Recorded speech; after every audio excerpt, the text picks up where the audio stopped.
নিরামিষের দিন পনিরটি এইভাবে রান্না করে দেখুন, খুবই ভালো লাগবে। প্রথমেই পনিরগুলোকে পিস পিস করে কেটে নিয়েছিলাম, তারপর গরম তেলের ভিতরে এক এক করে পনিরগুলিকে ছেড়ে দিলাম, সামান্য নুন দিয়ে ভেজে নেব। হালকা হাতে পনিরগুলোকে উল্টে পাল্টে লাল লাল করে ভেজে নেব।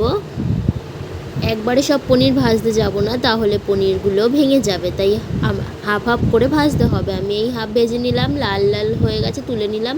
আবার সেই তেলের ভিতরে যে কটা পনির ছিল আমার লাস্টে, সেই কটা পনিরগুলোকে দিয়ে সেমভাবেই ভেজে নেব। তারপরে এই সাইডে আলু সিদ্ধ বসিয়ে দিয়েছিলাম, আলুটা সিদ্ধ হয়ে গেছে। এবার কড়াইতে জিরা দিয়ে তার ভেতরে আলুগুলোকে হালকাভাবে ভেজে নেব। আলু তো সিদ্ধ হয়েই গেছে, হালকা ভেজে নেব, হলুদ দিয়ে হালকা ভেজে নিলাম। আর এক পাশে মিক্সারের বাটিতে আদা, জিরে, টমেটো, কাঁচা লঙ্কা, বাদাম, চালমগজ দিয়ে মশলা করে নিলাম। এবার সেই মশলাটাকে কড়াইতে দিয়ে দিলাম, তার ভেতরেই একটু সামান্য পরিমাণ জল দিয়ে মশলাটাকে এবার হালকা হাতে কষিয়ে নেব। নুন দিয়ে দিলাম, লঙ্কার গুঁড়ো দিয়ে নিলাম যাতে কালারটা আরও একটু সুন্দর দেখানোর জন্য। কষানো হয়ে গেছে, এর ভেতরেই ভেজে রাখা পনির আলুটা দিয়ে হালকা কষিয়ে নেব। এরপর সামান্য জল দেবো, বেশি জল দেবো না, কেন কি আগে থেকেই আলুটা সিদ্ধ আর পনিরটা আগে থেকেই ভাজা হয়ে গেল।